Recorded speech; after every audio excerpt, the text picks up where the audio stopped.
जय, पुष्पामी पंडित जी की जय। आए हुए श्रोतागण, भगवान होते हैं वक्ता कितनों बड़ा हो जाए, श्रोता नहीं तो वक्ता का कोई मोल नहीं है, कोई मोल नहीं है। तो इनके लिए भी एक बार बोलिए प्रेम से श्री सदगुरु महाराज की जय। आइए पुष्पामी नवीन बाबा आपके बीच बैठे। श्री सदगुरु महाराज की जय। एक बार हम लोग आस्था और विश्वास बुलंद स्वर में गुरु महाराज का श्री सदगुरु महाराज की जय। श्री सदगुरु महाराज की जय। श्री सदगुरु महाराज की अखंड मंडलाकारं व्याप्तं येन चराचरं तत्पदं दर्शितं येन तस्मै श्री गुरुवे नमः। गुरु बिनु ज्ञान न उपजे, गुरु बिनु मिले न भेव, गुरु बिनु संसय नामि मूढ़े। जय जय जय गुरुदेव, जय जय जय गुरुदेव। श्री सदगुरु महाराज की जय। अव्यक्त रूप में परमाराध्य संत सदगुरु महाराज के पावन कमल चरणों में बारंबार नमन। तीर्थों को भी पावन करने वाले वंदनीय साधु समाज के श्री चरणों में कोटि सह नमन। आदरणीय सत्संग प्रेमी गुरुजनों, भक्तिमती माताओं एवं धर्मशीला बहनों, आप लोगों को सर्वविदित हो चुका है कि आज का यह संत मत सत्संग का आयोजन हमारे परलोकवासी पिताश्री के स्थूल शरीर छूटने के उपरांत उस दिवंगत आत्मा के परम कल्याण के लिए, सुख और शांति के लिए घर परिवार के समस्त लोगों ने मिलजुल कर यह संत मत सत्संग का आयोजन किए हैं। इस संत मत सत्संग के द्वारा ज्ञान योग युक्त एकमात्र ईश्वर भक्ति का संदेश दिया जाता है, उपदेश दिया जाता है। प्रत्येक प्राणी मात्र को बोध कराया जाता है कि ज्ञान क्या है, योग क्या है, भक्ति क्या है, जीव क्या है, माया क्या है, ब्रह्म क्या है। इन सभी रहस्यमयी बातों का ज्ञान सत्संग के माध्यम से यह जो जीव अबोध बना हुआ है, सत्संग श्रवण करते करते एक दिन वह सुबोध और परम ज्ञानी हो जाता है। अभी संत स्तुति और गुरु वंदना से पाठ का शुभारंभ हुआ। हम लोगों ने अति ही मनोयोग पूर्वक भक्ति युक्त ढंग से पाठ का श्रवण किया। तत्पश्चात परमाराध्य के द्वारा स्वलिखित सदग्रंथ सत्संग योग चारों भागों से भी हम लोगों ने पाठ का श्रवण किया। पाठ के क्रम में हम लोग वैदिक मंत्रों को सुन रहे थे। वेद में बड़ा अच्छा मंत्र आया है। वेद भगवान उपदेश कर रहे हैं। ओम युञ्जानः प्रथमं मनस्तत्वाय सविता धियम अग्निर्ज्योतिर्निचाय पृथिव्या अध्यावरत। इस मंत्र के द्वारा वेद भगवान उपदेश करते हैं कि हे मनुष्यों, अगर तुम उस जगत प्रसव करता, सृष्टि करता सर्वेश्वर का परमेश्वर का तत्व ज्ञान प्राप्त करना चाहते हो तो पहले बुद्धि योग करो,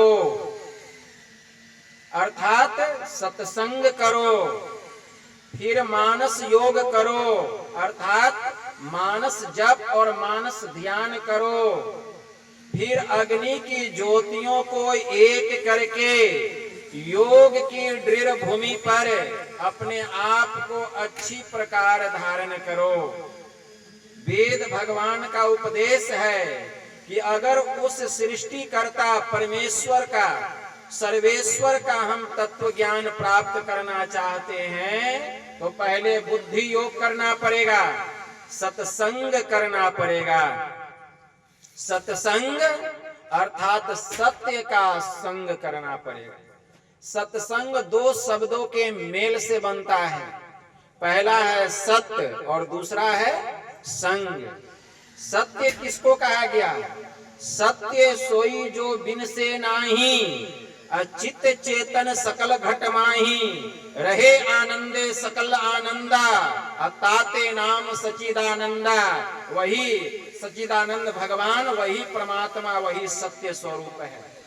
और उस परमात्मा के अंश हम चेतन आत्मा हैं। यह आत्मा भी सत्य है।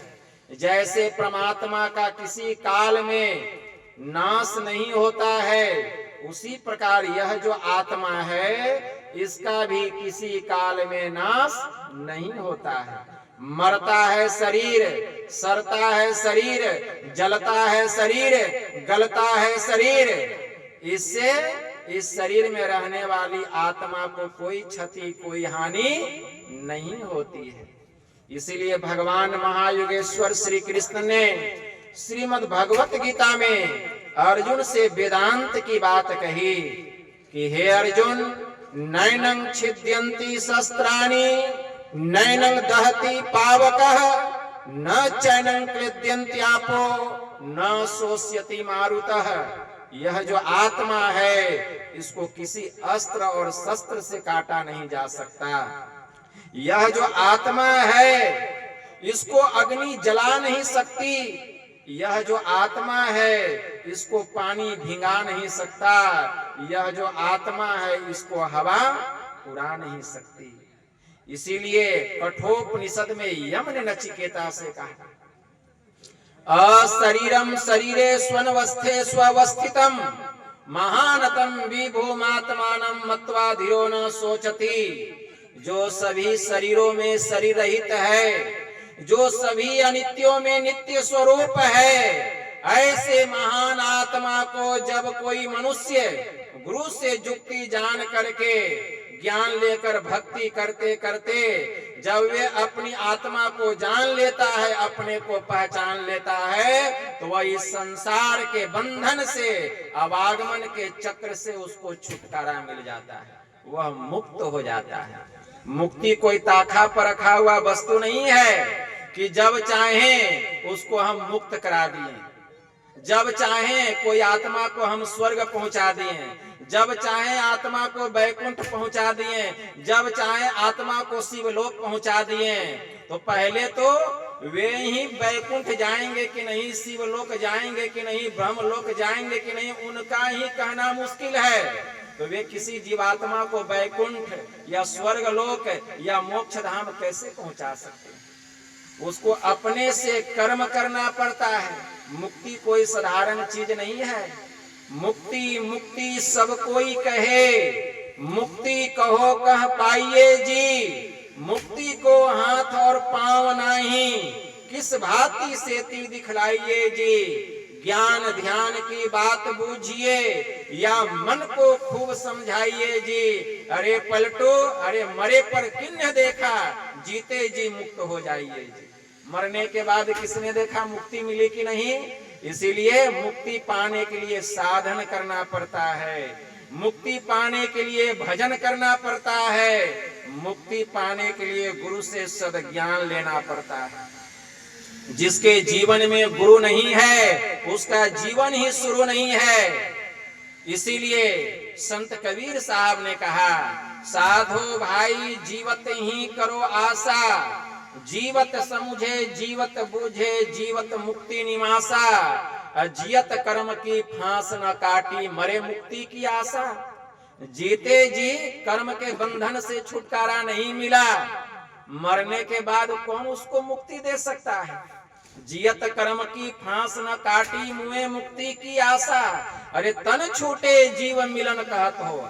अगर कोई कहता है कि शरीर छूटने के बाद जीव को मुक्ति मिल जाती है, तो संत कबीर साहब ने कहा यह सब झूठी आशा, यह सब केवल भरोसा दिलाना मात्र है, आशा दिलाना मात्र है। और आशा रखिएगा तो जीवन में निराशा मिलेगा, इसीलिए विश्वास करना पड़ेगा। क्या संत कबीर साहब कहते ये सब झूठी आशा, अरे अबहू मिला है ये विश्वास करना पड़ेगा। अबहू मिला है सो तबहू मिलेगा, मतलब जीते जी जिसने स्थूल सूक्ष्म कारण महाकारण केवल्य पांचों शरीरों को पार करके जो शुद्ध स्वरूप में प्रतिष्ठित हो जाता है, वही ब्रह्म स्वरूप को प्राप्त करता है, यही परम मुक्ति है। संत कबीर साहब कहते हैं अबहू मिला है सो तबहू मिलेगा। तो जो जीते जी इस प्रकार की मुक्ति को प्राप्त कर लिया, मरने के बाद वह मुक्त है। जमराज का मजाल नहीं कि वह हमारे पास आ सकता है, कोई देवी देवता का मजाल नहीं कि हमारे पास विमान लेकर आएगा। जब मेरी इच्छा होगी तब मैं जाऊंगा, मेरी इच्छा नहीं होगी मैं नहीं जाऊंगा। वो तो जीते जी मुक्त है, ब्रह्म स्वरूप है। इसलिए अबहू मिला है सो तबहू मिलेगा, नहीं तो जमपुर वासा। जिसने जीते जी मुक्ति को प्राप्त नहीं किया, मरने के बाद उसको मुक्ति तो नहीं मिलेगी, लेकिन जमलोक वह जरूर जाएगा, नरक लोक वह जरूर जाएगा। इसलिए सत गहे सतगुरु को चिन्हे, सत नाम विश्वासा। इसीलिए अगर मुक्ति को पाना चाहते हैं तो सत्य को पहचानना पड़ेगा।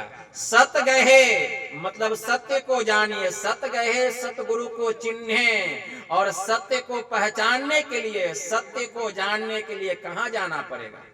सत्य का ज्ञान प्राप्त करने के लिए कहाँ जाना पड़ेगा? सत्य पुरुष के पास जाना पड़ेगा।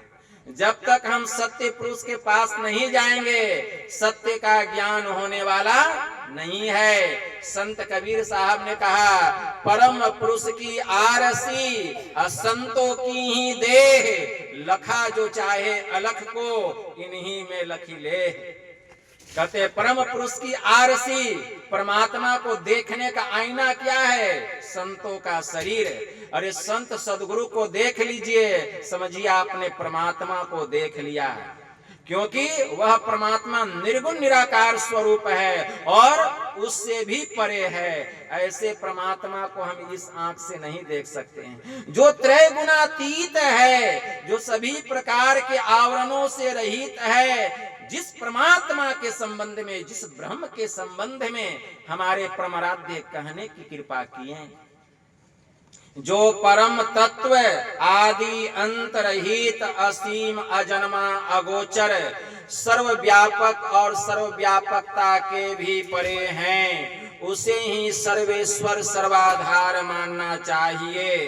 तथा अपराजर और प्राचेतन दोनों प्रकृतियों के पार में अगुण और सगुण पर अनादि अनंत स्वरूपी अपरंपार शक्ति युक्त, देश कालातीत शब्दातीत नाम रूपातीत अद्वितीय मन बुद्धि और इंद्रियों के परे जिस परम सत्ता पर यह सारा प्रकृति मंडल एक महान यंत्र की नाई परिचालित होते रहता है, जो न व्यक्ति है और न व्यक्त है, जो माइक विस्तृत तत्व विहीन है, जो अपने से बाहर कुछ भी अवकाश नहीं रखता है, उसे ही परम सनातन परम पुरातन एवं सर्वेश्वर सर्वाधार मानना चाहिए। वही एक परम पिता परमात्मा, वही सत्य है। उस परमात्मा को देखने के लिए क्या है? यह संतों का शरीर, यह आईना है। अगर इस आंख से हम परमात्मा को देखना चाहते तो संत सदगुरु को देख लीजिए। संत कबीर साहब ने कहा साहब से सतगुरु भय, सतगुरु से भय साध्य, ये तीनों अंग एक है, गति कछु अगम अगाध है। साहब मिले सतगुरु मिले, अरे अंतर रहा न रेख, मनसा वाचा कर्मना साधु साहब एक, संत कबीर साहब कहते हैं। इसीलिए संत में और परमात्मा में कोई अंतर नहीं है। गोस्वामी जी ने अपनी निर्मल बुद्धि से कहा, अपनी निर्मल बुद्धि से कहते हैं, संत भगवंत अंतर निरंतर नहीं कछु कीमपि मति विमल कह दास तुलसी। मैं अपनी निर्मल बुद्धि से कहता हूं कि संत में और परमात्मा में कोई अंतर नहीं है। अगर इस संसार में परमात्मा को देखने का कोई शरीर है तो वह संत सदगुरु का शरीर, उसके अलावा कोई शरीर परमात्मा का नहीं बतलाया गया। ऐसे तो घट घट में परमात्मा है, लेकिन सब घट की बलिहारी नहीं है। सबके घट घट में परमात्मा है, लेकिन सब घट की बलिहारी नहीं है। प्रसंग है, परम संत बाबा देवी साहब 7 वर्ष के थे। उस समय मुरादाबाद में एक आर्य धर्म के प्रवर्तक स्वामी दयानंद सरस्वती जी महाराज का आगमन हुआ था। उनका दर्शन करने के लिए सभी लोग जा रहे थे और हमारे परम संत बाबा देवी साहब मात्र 7 साल के थे। जब सब लोगों को जाते हुए देखें तो इनके भी मन में इच्छा हुई कि हम भी जाकर उनका दर्शन कर लें। सब लोगों ने कहा, बहुत बड़े स्वामी जी आए हैं, बहुत बड़े महात्मा जी आए हैं, आर्य धर्म के प्रवर्तक हैं स्वामी दयानंद सरस्वती। पूरे गांव के लोग उनका दर्शन करने के लिए जा रहे थे। परम संत बाबा देवी साहब भी चले। जब जाने लगे तो इनके चाचा जी कहते हैं, चलो बेटा मैं भी तुम्हारे साथ जाऊंगा।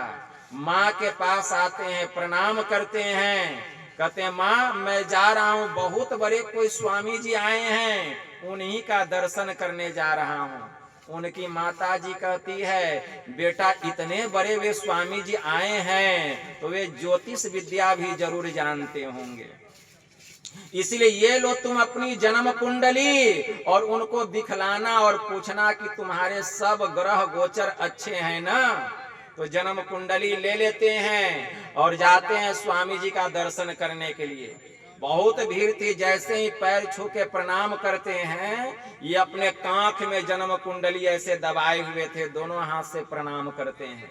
स्वामी दयानंद सरस्वती वह कुंडली को खींच लेते हैं और कहते हैं, पहले यह बतलाओ कि यह क्या है।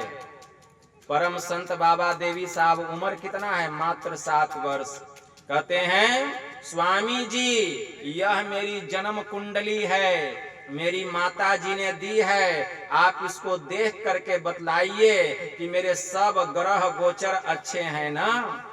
यह सुनकर स्वामी दयानंद सरस्वती कहते हैं, पहले तुम यह बतलाओ तुम किसको मानते हो, तुम्हारा विश्वास किस पर है। परम संत बाबा देवी साहब कहते हैं, मैं एक ईश्वर को मानता हूँ, मेरा विश्वास एक परमेश्वर पर है।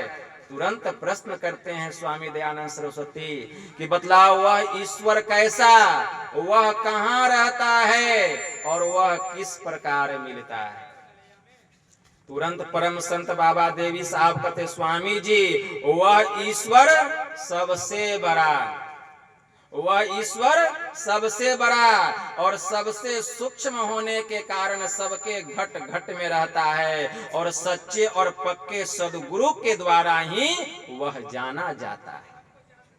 सच्चे और पक्के जो तत्वदर्शी गुरु हैं उन्हीं के द्वारा उसका ज्ञान होता है और कोई दूसरा उसका ज्ञान कराने वाला नहीं है, चाहे माँ बाप हो, चाहे ब्रह्मा विष्णु महेश ही क्यों न हो। ब्रह्मा विष्णु महेश्वर कहिए इन सिर लागी काई, इनके भरोसे मत कोई रहिए इन्हों मुक्ति न पाई। इनको तो मुक्ति नहीं मिला है, ये मुक्ति कैसे दे देंगे।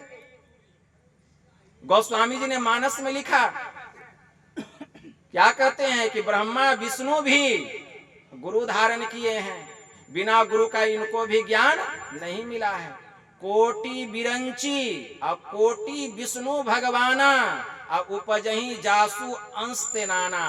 परमात्मा के एक अंश से करोड़ों ब्रह्मा, करोड़ों विष्णु और करोड़ों शिव की उत्पत्ति होती है।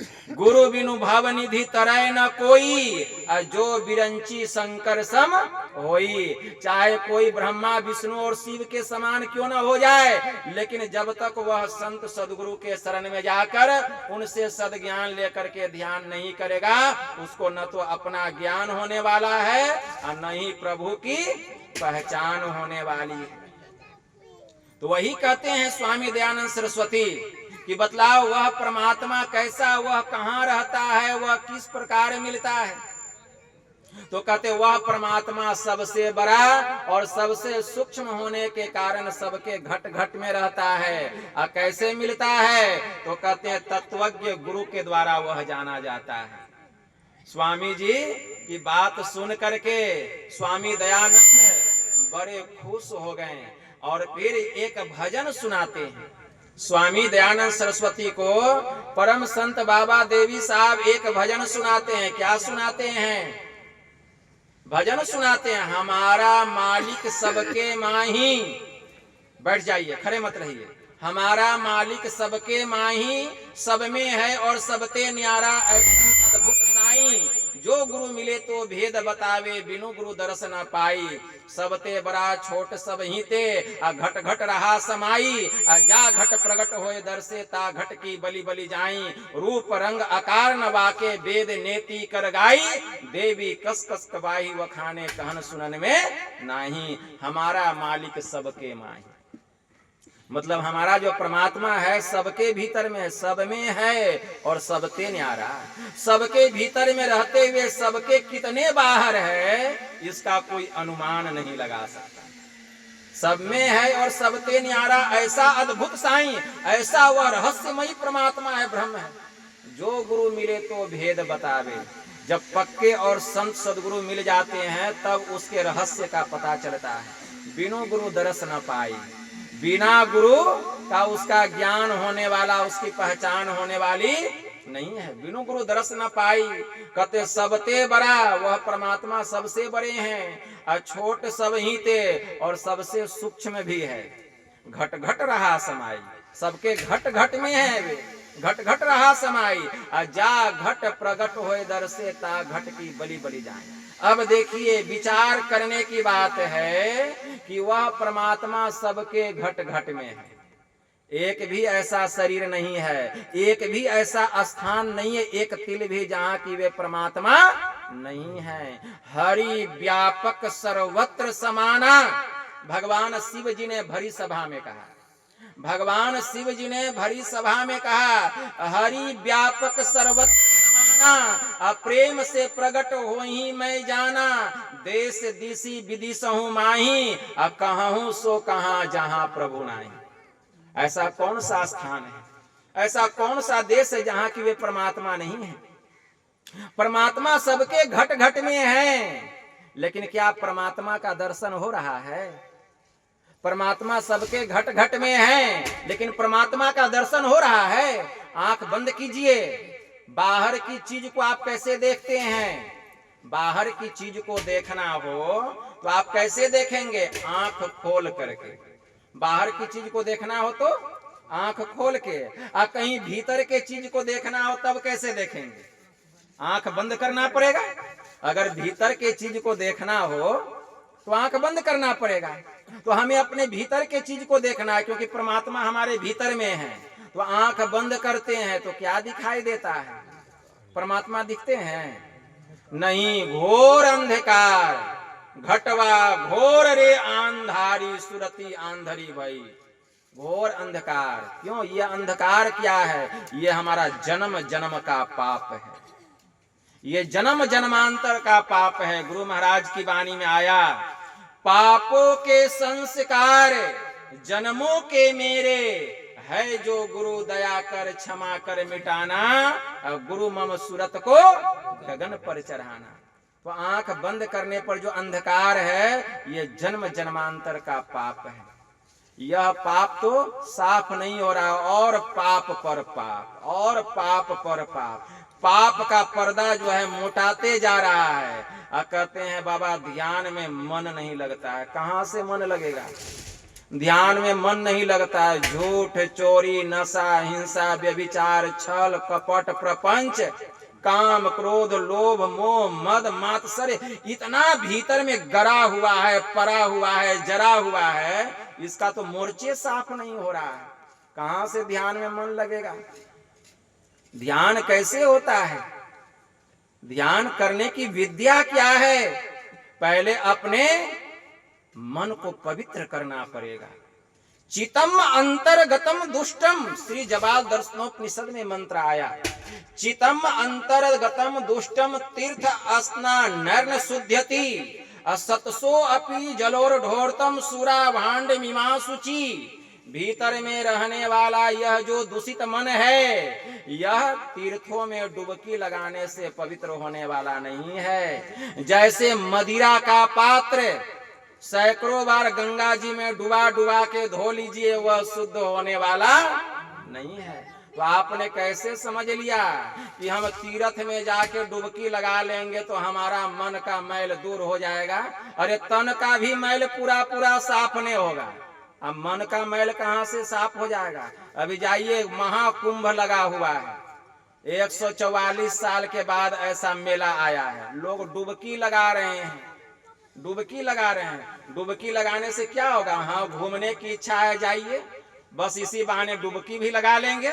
घूमने की इच्छा है, जाइए, इसी बहाने डुबकी भी लगा लेंगे। लेकिन कोई कहे कि हम महाकुंभ में डुबकी लगाएं और हमारा मन साफ हो गया, यह मानने योग्य नहीं, यह विश्वास करने योग्य नहीं। क्योंकि मन तो तब साफ होता है जबकि हम भीतर के गंगा, जमुना और सरस्वती में डुबकी लगाते हैं।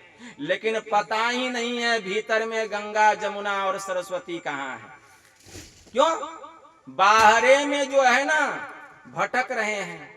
गुरु महाराज की वाणी में आया, थे अंध बने फिरते बाहिर, अंतर पथ भेद न थे जाहिर, हमें बोधि बुझाए सुझाए दिया गुरु साहब बाबा देवी ने। क्या? अरे बंद कराए पलक पटको, कहे बाहर में तुम मत भटको, सीधे सन्मुख सुषमन बिंदु को गहवाया बाबा देवी ने। सुषमन घर में ध्वनिधार बजे, चरि श्वेत सुरत सोधार भजे, अनहद उलझन यही युक्ति तजे, सत ध्वनि की युक्ति दई गुरु ने। अब गुरु की यह युक्ति बड़ी में ही प्रकट संसार नहीं। यह जो संत मत का ज्ञान है, यह ईश्वरीय ज्ञान है, किसी व्यक्ति विशेष का बनाया हुआ ज्ञान नहीं है। यह ज्ञान कब था? जब यह दुनिया नहीं था तब यह ज्ञान था। जब यह दुनिया है तब यह ज्ञान है। जब यह दुनिया नहीं रहेगी तब भी यह ब्रह्म ज्ञान रहेगा। बोलिए प्रेम से श्रेष्ठ। और इसी ब्रह्म ज्ञान को भगवान महायुगेश्वर श्री कृष्ण ने अर्जुन से कहा कि हे अर्जुन, सबसे पहले मैंने यह ज्ञान सूर्य को दिया, सूर्य के द्वारा यह ज्ञान इक्ष्वाकु के पास गया, इक्ष्वाकु के द्वारा यह ज्ञान मनु के पास गया, और आज यही ज्ञान मैं तुझे दे रहा हूं। यह ब्रह्म ज्ञान है। तो इस ज्ञान को कौन जानता है? खूब बाहर में पूजते रह जाएंगे, तीर्थ करते रह जाएंगे, व्रत करते रह जाएंगे, लेकिन असली मुक्ति से भीतर में जो अंतरात्मा है उससे भेंट होने वाली नहीं है। उत्तमा आत्मचिंतेव मध्यमम शास्त्र चिंतनम अधम मंत्र चिंता च तीर्थ भ्रांति धमाधमा। मैं उपनिषद की बात सुना रहा हूँ। मैत्रियोपनिषद में मंत्र आया, तत्व का चिंतन करना मतलब अपनी आत्मा को जानने के लिए ध्यान करना, यह उत्तम ध्यान है। शास्त्र का चिंतन करना मध्यम है, मंत्र का चिंतन करना अधम है, और तीर्थों में जाकर के डुबकी लगाना यह अधमाधम है। उससे कल्याण होने वाला नहीं है। कौन कह रहा है? नवीन बाबा नहीं कह रहे हैं, हमारा उपनिषद कह रहा है, हमारा वेद कह रहा है, हमारा पुराण कह रहा है, स्वयं भगवान शिव जी कह रहे हैं। शिव गीता में मंत्र आया, भगवान शिव जी ने माता गौरी से कहा, हे देवी इदम तीर्थम भ्रमति तामस जनः आत्म तीर्थ न जानांसि कुतो मोक्ष श्रीनु प्रिय। जो तामसी प्रवृत्ति प्रवृत्ति के लोग होते हैं, वे इधर उधर यहाँ वहाँ जहाँ तहाँ जाते हैं और कहते हैं यह तीर्थ है तो वह धाम है, यह तीर्थ है तो वह व्रत है। खूब मंगलवारी, इतवारी, शुक्रवारी, गुरुवारी खूब जो है व्रत करते रहते हैं, लेकिन इससे जीव का कल्याण होने वाला नहीं है। भगवान शिव जी कह रहे हैं। तब कल्याण कैसे होगा? भीतर में जो गंगा, जमुना और सरस्वती की धारा है, जहां तीनों का संगम हुआ है। संगम का मतलब क्या होता है? जहां तीनों नदी की धाराएं जाकर के मिल गई, वही हो गया संगम। लेकिन सबसे पहले वह संगम है कहां? ध्यान से सुनिए। एक संगम बाहर में बह रहा है, ज्ञान रूपी संगम, और एक संगम भीतर में बह रहा है, ध्यान रूपी संगम। बाहर में कौन संगम है? तो राम भगति जहाँ सुर सरी धारा, सरसई ब्रह्म विचार प्रचारा, विधि निषेध मय कलिमल हरणी, अकर्म कथा रवि नंदनी वरणी। श्री रामचरितमानस में गोस्वामी जी ने लिखा, इस सत्संग में राम भक्ति की जो धारा है, यह क्या है? राम भक्ति जहां सुर सरी धारा, यह गंगा जी की धारा है। राम भक्ति क्या? इस सत्संग में जब संत महात्मा परमात्मा के सगुण साकार रूप का वर्णन करने लग जाएं, उनकी लीलाओं का वर्णन करने लग जाएं, उनकी कथाओं का वर्णन करने लग जाएं, तो समझ जाइए इस सत्संग में गंगा जी की धारा बह रही है। इस सत्संग में जब संत महात्मा परमात्मा के सगुण साकार रूप का वर्णन करने लग जाएं, उनकी लीलाओं का वर्णन करने लग जाएं, उनकी कथाओं का वर्णन करने लग जाएं, तो समझिए इस सत्संग में गंगा जी की धारा बह रही है। और अगर हम मनोयोग पूर्वक सुन रहे हैं तो अत्यंत श्रद्धा और प्रेम के साथ गंगा जी में डुबकी लगा रहे हैं, मतलब यहीं पर गंगा की धारा बह रही है। सरसई ब्रह्म विचार प्रचारा, इसी सत्संग में जब संत महात्मा ब्रह्म के निर्गुण निराकार स्वरूप का वर्णन करने लग जाएं, ब्रह्म ज्योति और ब्रह्म नाद का वर्णन करने लग जाएं, सर्वेश्वर के स्वरूप का वर्णन करने लग जाएं, तो समझ जाइए इस सत्संग में सरस्वती की धारा बह रही है।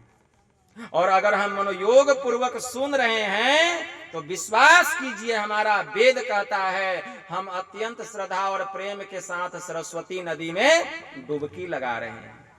विधि निषेध मय कलिमल हरणी, अकर्म कथा रवि नंदनी वरणी। इसी सत्संग में जब संत महात्मा विधि कर्म क्या है, निषेध कर्म क्या है, क्या करना चाहिए, क्या नहीं करना चाहिए, धर्म क्या है, अधर्म क्या है, पाप क्या है, पुण्य क्या है, जब इसका वर्णन करने लग जाएं, तो समझ जाइए इस सत्संग में जमुना जी की धारा बह रही है। और अगर हम मनोयोग पूर्वक श्रवण कर रहे हैं तो समझ जाइए अत्यंत श्रद्धा और प्रेम के साथ हम जमुना नदी में डुबकी लगा रहे हैं।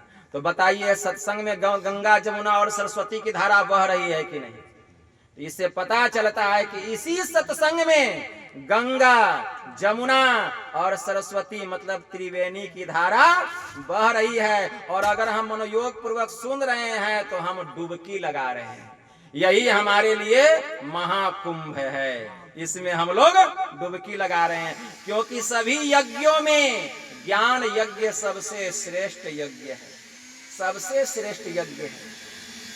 दुर्योधन ने कहा था भगवान महायोगेश्वर श्री कृष्ण से कि हे केशव, आप मुझे मत सिखलाइए कि धर्म क्या है, अधर्म क्या है, पाप क्या है, पुण्य क्या है, मैं खूब जानता हूं, मुझे इसकी शिक्षा नहीं दीजिए। दुर्योधन कहता है हे केशव, जनामि धर्मम न च मे प्रवृत्तिः, जनामि अधर्मम न च मे निवृत्तिः, केनापि देवान हृदय स्थितेन यथा नियुक्तो अस्मि तथा करोमि। मतलब मैं धर्म को जानता हूँ लेकिन धर्म में मेरी रुचि नहीं है, मैं अधर्म को जानता हूँ उधर से मेरी निवृत्ति नहीं है। केनापि देवान हृदय स्थितेन यथा नियुक्तो अस्मि तथा करोमि, क्योंकि कोई ऐसा देवता है जो मेरे हृदय में बैठा हुआ है। हे केशव, वही तो जो जो कहता है वही वही तो मैं करता हूँ। तो भगवान ने क्या कहा, जिसके हृदय में देवता बैठा रहेगा तो वो ये नहीं कहेगा कि तुम शुभ कर्म नहीं करो, अशुभ कर्म करो। वो यह नहीं कहेगा कि तुम पुण्य नहीं करो, पाप करो। ये कहेगा यह काम किसका है, राक्षस का है, शैतान का है। इससे पता चलता है कि दुर्योधन के हृदय में कोई देवता नहीं, कोई शैतान बैठा हुआ जो कहता है कि तुम धर्म का काम मत करो, अधर्म का करो। हम लोग भी कह देते हैं बात बात में, बाबा जो करवाते हैं भगवान ना करवाते हैं। भगवान क्या कहते, तुम किसी को गाली बको। भगवान क्या कहते, किसी को गोली मार दो। भगवान क्या कहते, किसी का गला काट दो। अरे जितना शुभ कर्म है वे भगवान कराते हैं, और जितना अशुभ कर्म है, पाप कर्म है, वह कराने वाला शैतान मन है। भगवान पर दोषारोपण मत दीजिए। शुभ कर्म जितना है वह भगवान की मर्जी से होता है, ईश्वर की मर्जी से। और जितना आप अशुभ कर्म करते वो पापी मन शैतान आपसे करवा रहा है। सब काम परमात्मा नहीं करवाते हैं।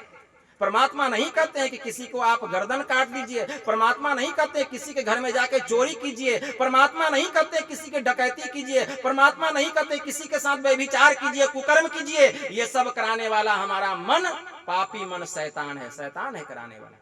क्यों, हमारी प्रवृत्ति ही उधर चली गई है, क्योंकि शुभ कर्मों में अपने मन को कभी जोड़ा नहीं और अशुभ में ही अपने जीवन को समाप्त कर दिया। तो शैतान ही ना माथा पर सवार रहेगा, भगवान कहां से सवार रहेगा।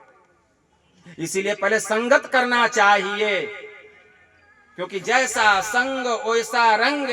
ज्ञान बढ़े गुणवान के संगति, अध्यान बढ़े तपसी संग किन्हे। मोह बढ़े परिवार के संगति, लोभ बढ़े धन में चित दिन्हे। क्रोध बढ़े नर मूढ़ के संगति, अकाम बढ़े त्रिया संग किन्हे। ज्ञान विचार विवेक बढ़े, कभी दिन सुसज्जन संगति किन्हे। ज्ञान घटे नर मूढ़ के संगति, ध्यान घटे चित विषय भरमाही। तेज घटे पर नारी के संगति, बुद्धि घटे बहु भोजन खाए। प्रेम घटे नित ही कुछ मांगत, मान घटे नित पर घर जाए। कह दयाल सुन रे मन मूर्ख, अरे पाप घटे हरि के गुण गाए। जब तक हम सत्संग नहीं करेंगे पाप घटने वाला नहीं है। इसीलिए जैसा संग करेंगे उसी प्रकार का रंग लगेगा। जैसा संग करेंगे, ज्ञानी लोगों का संग करेंगे ज्ञान बढ़ जाएगा। ध्यानी लोगों का संग करेंगे ध्यान बढ़ जाएगा। कामी लोगों का संग करेंगे तो वासना बढ़ जाएगी। क्रोधी लोगों का संग करेंगे तो हमारे अंदर में मूर्खता आ जाएगी। ज्ञान विचार विवेक तीनों एक साथ बढ़ जाएगा जबकि हम संतों की संगति करेंगे। तेज घटे पर नारी के संगति, हमारे शरीर का तेज, हमारे चेहरे की चमक समाप्त हो जाएगी। अगर हम पर स्त्री से प्रेम करेंगे, स्त्री पर पुरुष से प्रेम करेगी। स्वामी महावीर ने कहा, भगवान महावीर की वाणी में आया, आत्मशोधक पुरुषों के लिए शरीर का श्रृंगार, पौष्टिक स्वादिष्ट भोजन और स्त्री पुरुषों का संसर्ग, ये सब तालपुट विष के समान महान भयंकर है। जो व्यक्ति निष्कपट होता है उसी की आत्मा शुद्ध होती है, और जिसकी आत्मा शुद्ध होती है उसी के पास धर्म ठहर सकता है। जैसे घी से सींची हुई अग्नि पूर्ण प्रकाश को प्राप्त करती है, ठीक वैसे ही सरल और शुद्ध साधक ही परम निर्वाण पद को प्राप्त करता है। इसीलिए अपने को पवित्र बनाना पड़ेगा, शुद्ध बनाना पड़ेगा, तब अंतर ज्ञान की प्राप्ति होगी। तो जब तक हम इस बाहर की त्रिवेणी में डुबकी नहीं लगाएंगे, भीतर की त्रिवेणी का ज्ञान होने वाला नहीं है। परम संत बाबा देवी साहब कहा करते थे कि साधु और संत वे कहलाते हैं जो कि इस दुनिया में सीधी और सलामती रवि की चाल को अख्तियार करते हैं। रवि की चाल को अख्तियार करते हैं, जिसे चाहे बैठ कर करो चाहे लेट के करो, उन्हें न तो किसी प्रकार के मत और मतांतर की बूझ ही होती है। वैदिक धर्मी मुसलमान ईसाई कुछ भी बने रहो, लेकिन अपने अंतर में अभ्यास किए बिना एक दिन भी मत रहो। परम संत बाबा देवी साहब ने कहा, इस आंख से जो कुछ दिखाई देता है कुल के कुल मायावी और नाशवान है। इसके बाद एक ऐसी दुनिया है, एक ऐसा जगह है जिसका न कभी नाश होता है, न तो वह कभी पैदा होती है, नहीं उसका नाश होता है। वही सत्य है जो वहां जाता है। कोई संत जाते हैं, ख्याल में आता है कुछ है जरूर, लेकिन न तो उसका कोई रंग है, न रूप है, न कोई नाम है, लेकिन ख्याल में आता है कुछ है।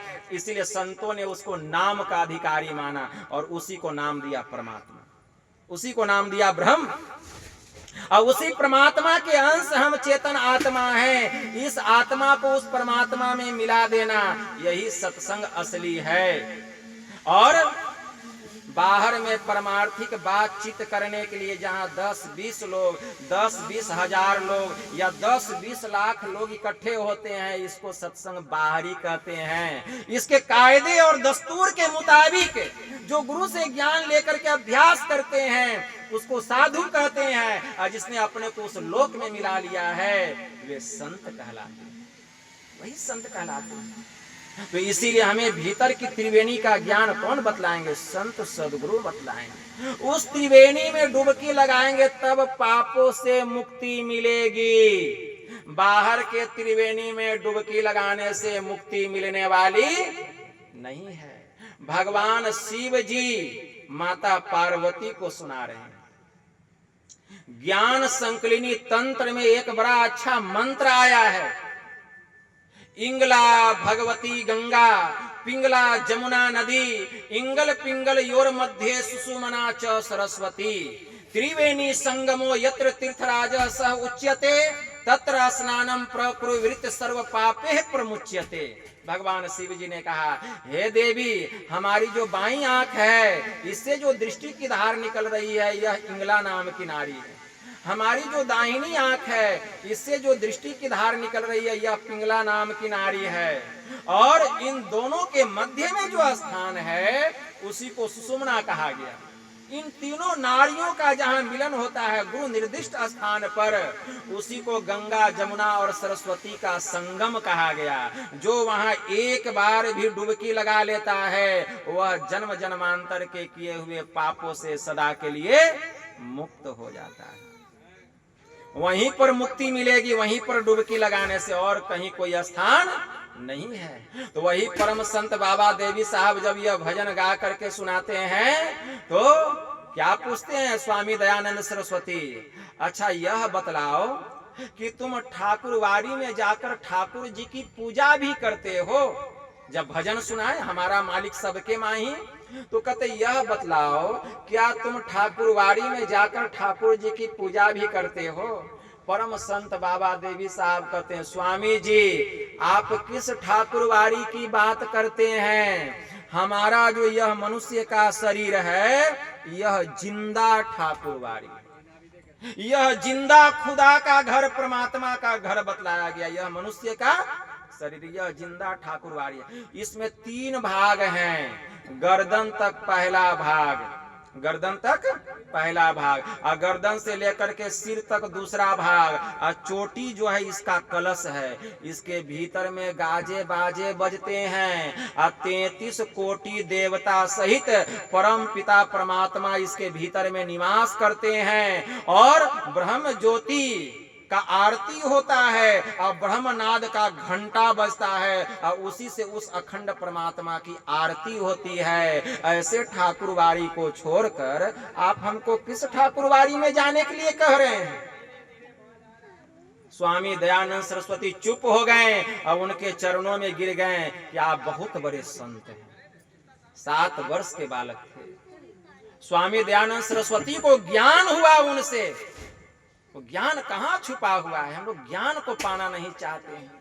इसलिए कहा गया है, ज्ञानी मारे ज्ञान से, बेहुदा मारे तीर, सदगुरु मारे प्रमाण से, भींगे सारा शरीर। जहाँ ज्ञान की बात होती है तो आत्मा को ऊर्जा मिलता है, यह ऊपर उठता है, सूरत जो है ऊपर उठती है, और इसके अंदर में उल्लास होता है कि हम भी इस ज्ञान को प्राप्त करें।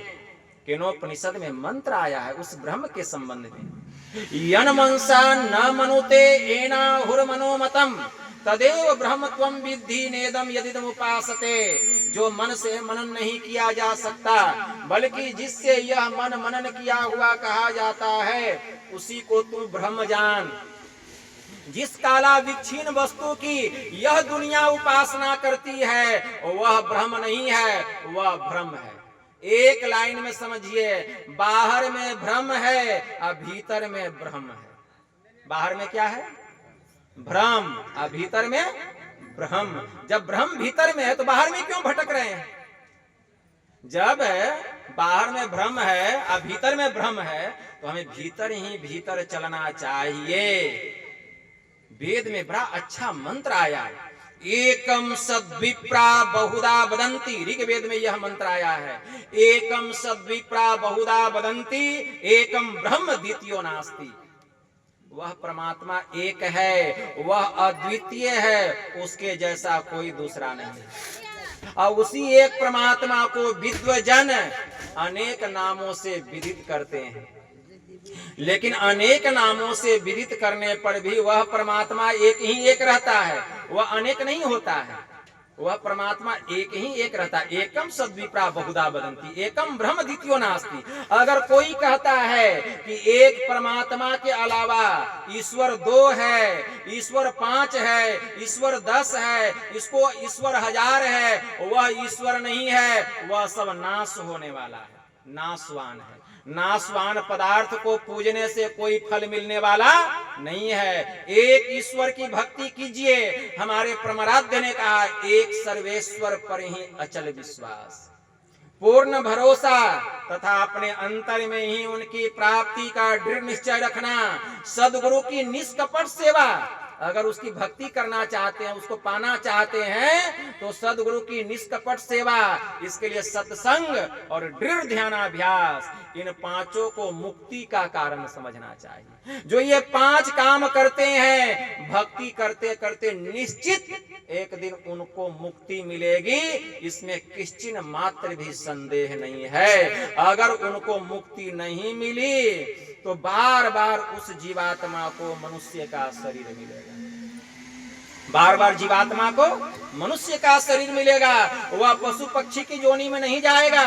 भगवान महायोगेश्वर श्री कृष्ण ने श्रीमद् भगवत गीता में कहा, नेहा भी कर्मणा सो सती प्रत्यावायो न विद्यते स्वल्पम अप्यस्य धर्मस्य त्रायते महतो भयात। हे अर्जुन, मेरे इस योग के आरंभ का नाश नहीं होता, मेरे इस योग का आरंभ का नाश नहीं होता। मतलब जो गुरु से ज्ञान लेकर के थोड़ा थोड़ा भी ध्यान सत्संग करता है, तो इसका नाश नहीं होता।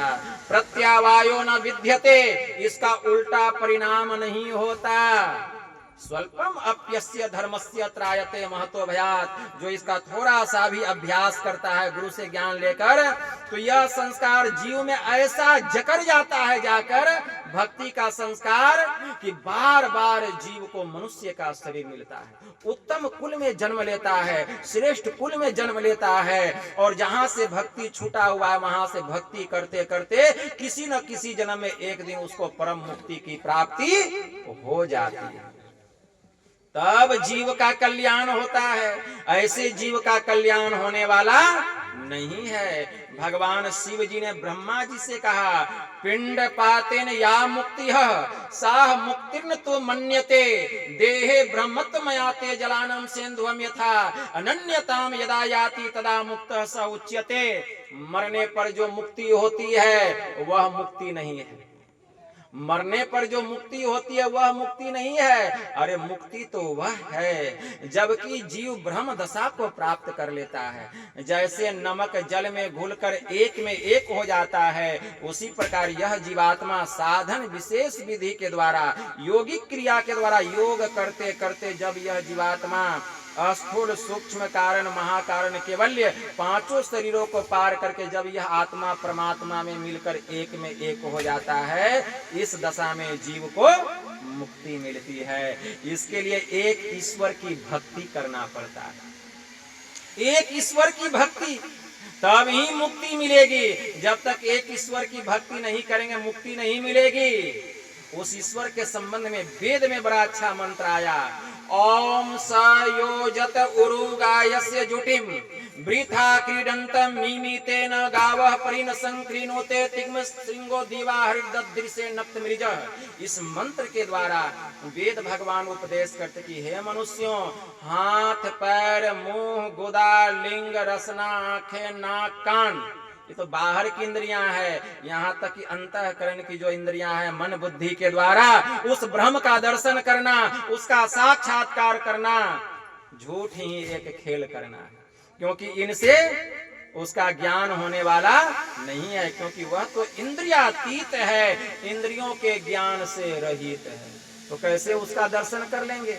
एक फकीर ने कहा, इस आंख से हवा न दिखलाएगी, अब परमात्मा दिखे सुनकर हंसी आएगी। इस आंख से हवा को नहीं देख पाते हैं, अब वह परमात्मा तो हवा से भी सूक्ष्म, आकाश से भी सूक्ष्म, समष्टि प्राण व्यष्टि प्राण से भी सूक्ष्म, अति सूक्ष्म है। उसको इस आंख से हम कैसे देख सकते हैं। उसको देखने के लिए आत्मदृष्टि चाहिए।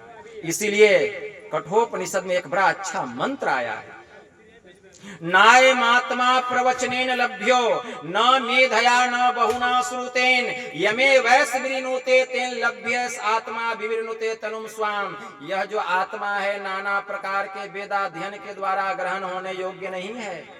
यह जो आत्मा है नाना प्रकार के श्रवण शक्ति के द्वारा, धारणा शक्ति के द्वारा ग्रहण होने योग्य नहीं है। तब साधक जिस आत्मा का वर्ण करता है, गुरु से ज्ञान लेके ध्यान लगाता है, और उसी ध्यान करते करते जब आत्मा अपने स्वरूप में प्रकाशित होती है, तो इसी प्रकाशित आत्मा से ब्रह्म के स्वरूप का ज्ञान होता है, इसकी पहचान होती है। इसके लिए एक ईश्वर की भक्ति करनी पड़ेगी। एक ईश्वर से बड़ा कुछ भी नहीं। इसलिए एक ईश्वर की भक्ति करें, इसके लिए सीधे रास्ते पर चलें। पवित्र पाक कुरान शरीफ के सूरे फातिहा के एक में एक आयत आया कि ऐ मेरे मालिक, मुझे सीधा रास्ता दिखा, मुझे वह रास्ता दिखा जिस पर कि तेरी रहमत हुई है, मुझे वह रास्ता मत दिखा जिस पर कि तूने आग बरसाया है। वह सीधा रास्ता क्या है? वही है खुदा के पास जाने का। एक फकीर ने कहा, संत तुलसी साहब की वाणी में आया, सुन ऐ तकी न जाइयो जिनहार देखना, अपने में आप जलवे दिलदार देखना, पुतली में तिल है तिल में भरा राज कुल का कुल, इस पर्दे स्याह के जरा पार देखना। 14 तबक का हाल आया हो तुझे जरूर, गाफिल न हो ख्याल से होशियार देखना। सुन लामका पे पहुंच के तेरी पुकार है आ रही सदा से सदा यार देखना। मिलना तो यार का नहीं मुश्किल, मगर तकी दुश्वार तो यह है कि दुश्वार देखना। अरे ऐ तकी तकते रहो, मुर्शद ने ये पंजा दिया, बेहोश हो मत छोड़ियो, गर चाहे तू जलवा पिया, होगा फजल दरगाह तक। इससे परमात्मा तक जाने का रास्ता सिद्ध हो जाएगा। खौफो खतर की जान ही, सीधे चले जाना वहां, मुर्शद ने यह फतवा दिया। मुर्शद मतलब संसद गुरु ने यह ज्ञान बतलाया। तो तकी नाम के मुसलमान पूछते हैं, फकीर साहब क्या इस रास्ते से और कोई गए हैं, खुदा का दीदार किए हैं? कहते हैं हाँ जी किए हैं। कौन? मंसूर सरमद बुअली और शम्स मौलाना हुए, सभी पहुंचे इसी राह से जिसने कि दिल को पुख्ता किया। यह राह मंजिल इश्क है, मगर पहुंचना मुश्किल नहीं, मुश्किल कुशा है रोबरू जिसने तुझे पंजा दिया। इसलिए तुलसी कहे, सुन ऐ तकी, यह राज बातिन है जुदा, रखना हिफाजत से उसे, तुझे निशान ऊंचा दिया। मैंने तुमको सबसे श्रेष्ठ ब्रह्म ज्ञान बतलाया है। यह ईश्वरीय ज्ञान है, यह खुदा का ज्ञान है। यही ज्ञान मैंने तुझे प्रदान किया। देख, तुझे खुदा के नूर का दीदार होगा। खुदा का दीदार होने के पहले खुदा के नूर का दीदार होता है। संत कबीर साहब की वाणी में आया, क्या कहते हैं? संत कबीर साहब ने कहा, आँखी मध्य पाखी चमके, पाखी मध्य द्वारा, अते ही द्वारे दूरबीन लगावे, उतरे भवजल पारा। सुन शहर में वास हमारा, तह सर्वंगी जावे, साहब कबीर सदा के संगी, शब्द महल्ले आवे। तो पहले खुदा के नूर का दीदार होता है। नबी करीम मोहम्मद सल्लल्लाहु अलैहि वसल्लम खुदा के नूर कहे जाते हैं। खुदा के नूर क्या वे नहीं है? वे अभी भी हमारे बीच में हैं, लेकिन हमारे पास आंख ही नहीं है। हमारे सबसे समीप है, लेकिन आंख नहीं है। उसको देखने के लिए आंख चाहिए, आंख चाहिए। इसके लिए एक ईश्वर पर भरोसा करना पड़ेगा। पवित्र पाक कुरान शरीफ में 5 मुख्य बातें बतलाई गई है। सबसे पहला कलीमे तैयब, कलीमे तैयब में आया वह अल्लाह एक है, उसके अलावा कोई दूसरा माबूद ही नहीं जो कि पूजने के योग्य है। नबी करीम मोहम्मद सल्लल्लाहु अलैहि वसल्लम उनके रसूल हैं। प्रत्येक मुसलमानों को अपनी जुबान से इस बात का इकरार करना, इसी को कलीमे तैयब कहा है। दूसरा है नमाज। प्रत्येक मुसलमानों को दिन भर में 5 बार नमाज अदा करनी चाहिए, और जुमा के दिन, शुक्रवार के दिन मस्जिद में जाकर के एक साथ मिलकर नमाज पढ़नी चाहिए। तीसरा है रोजा। रोजा जो है साल का एक पाक महीना है, रमजान। इसी महीने में गारे हुरा हीरा नाम की पहाड़ी में हजरत साहब बैठे हुए थे, मोहम्मद साहब, और उनके ऊपर में खुदा की आयतें उतरी थी। हजरत जिब्राइल अलैहिस्सलाम ने एक एक आयतों को पढ़ के सुनाया और कहा कि खुदा ने आपको पैगंबर बना करके भेजा कि इस दुनिया में इस ज्ञान का प्रचार कीजिए। और वह 30 दिन लगा था चांद के हिसाब से। इसीलिए हमारे मुसलमान भाई रमजान में रोजा रखते हैं, उपवास रखते हैं। और चौथा है जकात। प्रत्येक मुसलमानों को अपनी पवित्र कमाई का साल में 40वां भाग यह समझ करके दरिद्रों में दान करना कि अल्लाह के प्रति वे कुछ समर्पित कर रहे हैं। अब 5वां है हज। प्रत्येक मुसलमानों को अपनी पवित्र कमाई से अपने जीवन में कम से कम एक बार हज करना चाहिए, मतलब तीर्थ करना चाहिए, मक्का मदीना की यात्रा करनी। तो ये 5 मुख्य बातें बतलाई गई। तो वेद भी तो यही कहता है, पुराण भी यही कहता है। हम लोग भी उपवास रखते हैं, हम लोगों को भी एक ईश्वर पर भरोसा करना चाहिए। इसलिए वेद में मंत्र आया है, एकम सद्विप्रा बहुधा वदन्ति एकम ब्रह्म द्वितीयो नास्ति। इसलिए परमात्मा एक है, इसको गांठ बांध लीजिए। वह एक है, एक के अलावा दो नहीं है। उपनिषद में मंत्र आया, एक मिमादित्यम यद गुरुर्वाक्य निश्चितम एतदेकांतमिति युक्तम न मठो न वनांतरम। वह परमात्मा एक है, वह अद्वितीय है, उसके जैसा कोई दूसरा नहीं है। ऐसा गुरु से जिसको ज्ञान हो गया, उसे एक पवित्र स्थान पर आसन लगाकर उस प्रभु को अपने भीतर में पाने के लिए ध्यान लगाना चाहिए। उसके लिए कहीं मठ और कहीं जहां गया वहीं मठ, जहां गया वहीं वन। उसे मठ और वन में कहीं जाने की कोई आवश्यकता नहीं है। उस प्रभु को पाने के लिए अपने भीतर में ध्यान लगाना पड़ेगा। जब तक ध्यान नहीं करेंगे उसका ज्ञान नहीं होगा। संत पलटू साहब की वाणी में आया, पूरब में राम है, अब पश्चिम में है खुदाए, तो उत्तर और दक्षिण में कहो कौन रहता? हमारे हिंदू भाई पूरब मुंह करके पूजा करते हैं। क्यों? सूरज पूरब में निकलता, कहते गोसाएं जो है पूरब में निकलता है। और हमारे मुसलमान भाई पश्चिम में। क्यों? मक्का मदीना पश्चिम में है। तो कहते हैं कि उत्तर और दक्षिण में कहो कौन रहता? उत्तर और दक्षिण तो खाली हो गया। अरे वह साहब कहाँ है और कहाँ नहीं है? जब कह दिए कि हरि व्यापक सर्वत्र समाना, तो उत्तर दक्षिण खाली रह गया, खाली रह गया। हरि व्यापक सर्वत्र तो उत्तर और दक्षिण में कहो कौन रहता? अरे वह साहब कहाँ है और कहाँ नहीं है? हिंदू और तुर्क दोनों तूफान करता। हिंदू और तुर्क दो मिल पड़े हैं खेची में, अपनी वर्ग दो दिन कहता। दास पलटू कहे वह साहब सब में रहे, जुदा न तनिक मैं साच कहता। वह एक ही परमात्मा है, लेकिन पूरे विश्व और ब्रह्मांड में घुस करके कितना बाहर है इसका कोई अनुमान नहीं लगा सकता। उसी एक परमात्मा की हमें भक्ति करनी चाहिए। उसी की भक्ति करने की युक्ति हमारे संत सदगुरु बतलाते हैं। और संत सदगुरु जो है सगुण साकार रूप ब्रह्म के बतलाए गए। और जो एक गुरु की भक्ति करता है तो 33 करोड़ देवी देवता उसी में समाहित हो जाते हैं। अलग से कहीं कोई भक्ति करने की आवश्यकता नहीं है। पहले यह विश्वास होना चाहिए। अति पावन गुरु मंत्र मन ही मन जाप जपो, आ उपकारी गुरु रूप को मानस ध्यान थपो, आ देवी देव आ समस्त पूरन ब्रह्म परम प्रभु। कहाँ निवास करे? गुरु में। कहत है संत सब पढ़ लेते हैं, लेकिन विश्वास कहाँ होता है? कहते ध्यान में मन लगता है। 10 को दीपक दिखाएंगे तो मन कहाँ से लगेगा? 10 का ध्यान सामने आएगा। एक ईश्वर की भक्ति की, जो ईश्वर की पूजा करता है, समझिए सबकी पूजा हो जाती है। जैसे मैं बतलाता हूँ, एक पेड़ है और पेड़ में पत्ते हैं, टहनी है, डालियां है, शाखाएं हैं, जड़ है। आप पत्ते पत्ते में पानी दीजिए, पेड़ हरा भरा रहेगा? छोटी छोटी डालियों में पानी दीजिए, हरा भरा रहेगा? नहीं रहेगा। अगर पेड़ को हरा भरा रखना है तो जड़ में पानी देना पड़ेगा। संत कबीर साहब ने इसी का पुष्टिकरण करते हुए कहा, अक्षय पुरुष एक पेड़ है, निरंजन बाकी डार, त्रिदेवा शाखा भय, अपात भया संसार। परमात्मा उस पेड़ का जड़ है, अक्षय पुरुष। और जितने छोटे छोटे पत्ते हैं 33 करोड़ देवी देवता बतलाए गए।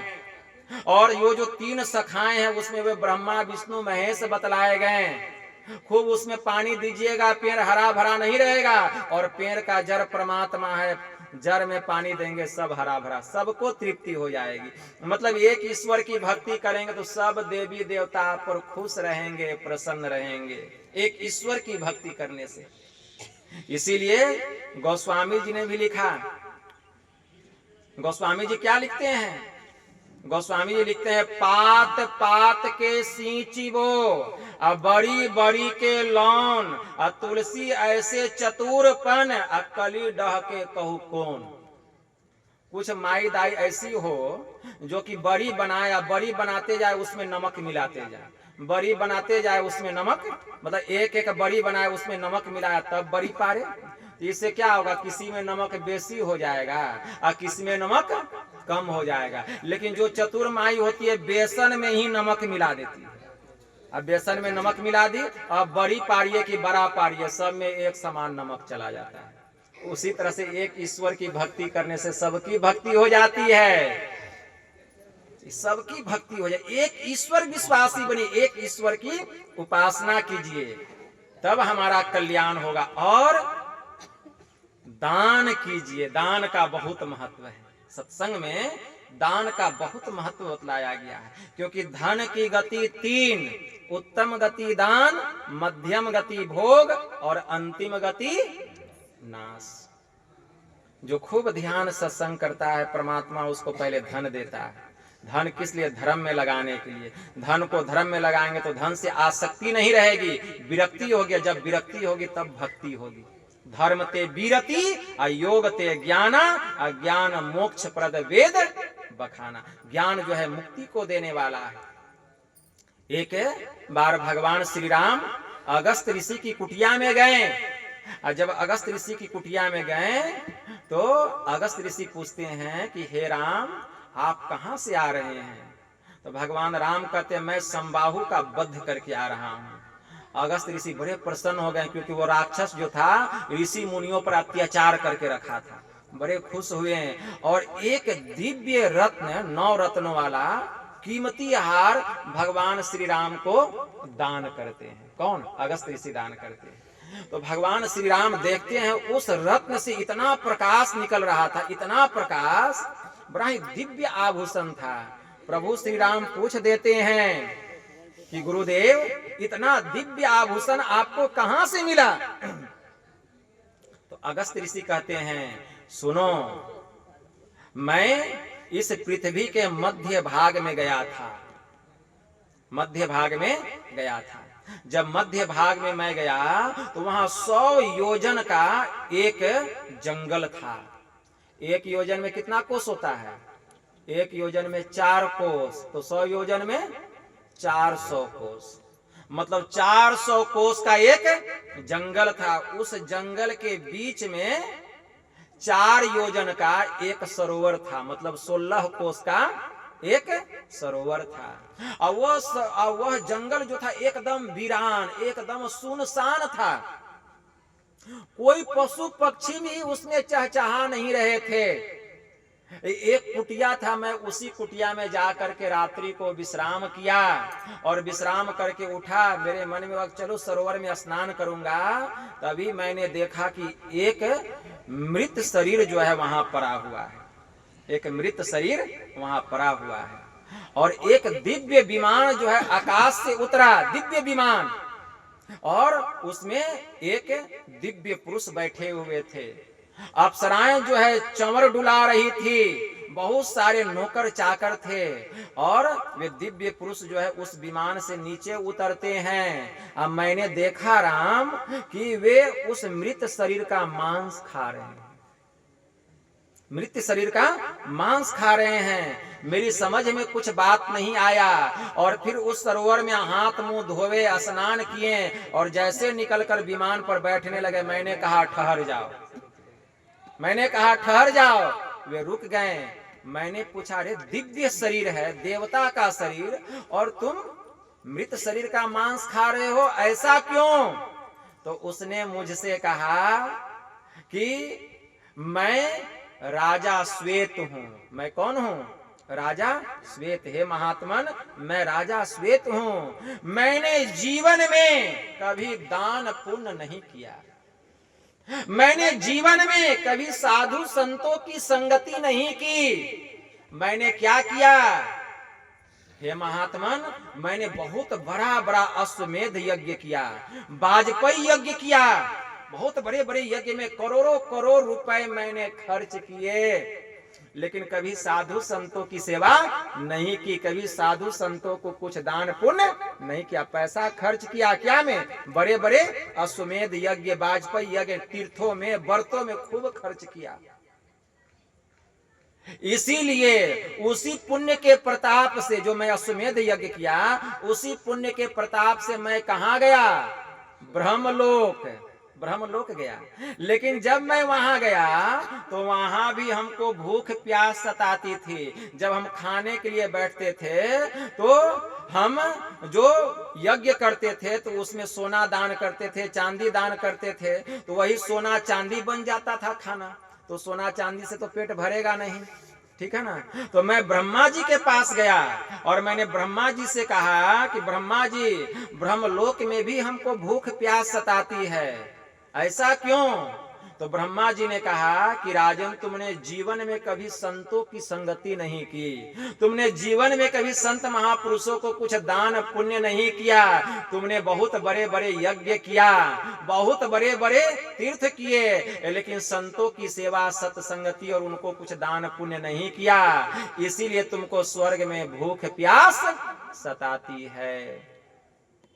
तब राजा श्वेत कहते हैं कि हे ब्रह्मा जी, इस दुख से, इस विपत्ति से हमको मुक्ति कब मिलेगी? तब वहीं पर ब्रह्मा जी ने कहा, राजन, 100 वर्ष जब पूरा हो जाएगा, 100 वर्ष तक तुमको अपने शरीर का मांस खाना पड़ेगा, और तुम्हारा शरीर अमुक सरोवर के किनारे पड़ा हुआ है, लेकिन वह शरीर अक्षय बन गया है। कैसे? जो तुमने अश्वमेध यज्ञ किया, बड़े बड़े यज्ञ, उस यज्ञ के प्रताप से वह जो है अक्षय बना हुआ है तुम्हारा शरीर। कितना भी खाओगे वह घटने वाला नहीं है। तो 100 वर्षों तक तुमको अपने मृत शरीर का मांस खाना पड़ेगा, उस सरोवर में स्नान करके तब तुमको ब्रह्मलोक आना पड़ेगा। लेकिन 100 वर्ष जब पूरा हो जाएगा तब तुमको एक महात्मा का दर्शन होगा, उसका नाम होगा अगस्त ऋषि। उसका नाम क्या होगा? अगस्त ऋषि।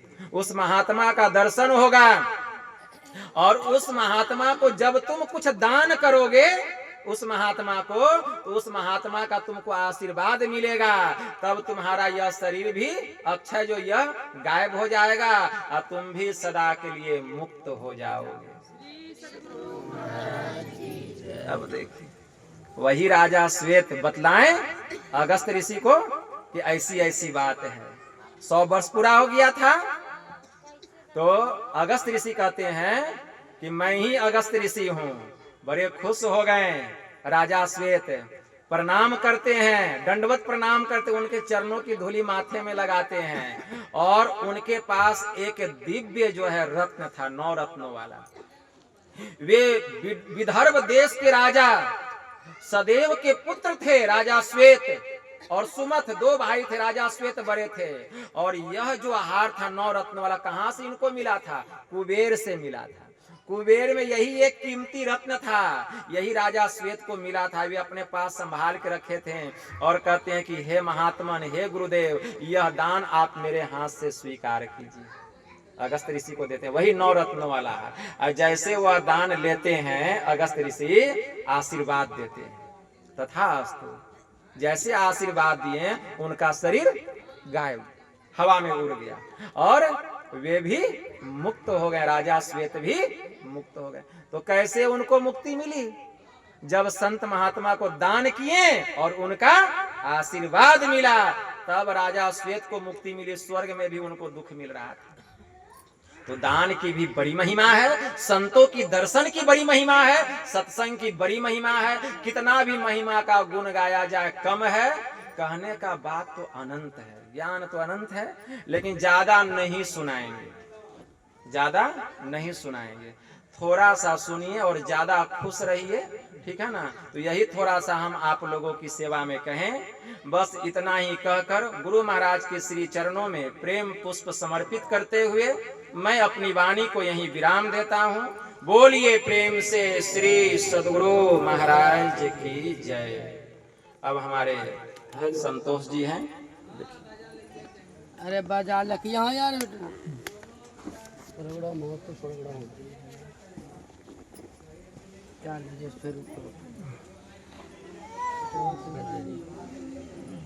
सत्यम बुलाइए जल्दी। ठीक है सत्यम रे आइए आइए आइए। अब क्या होगा?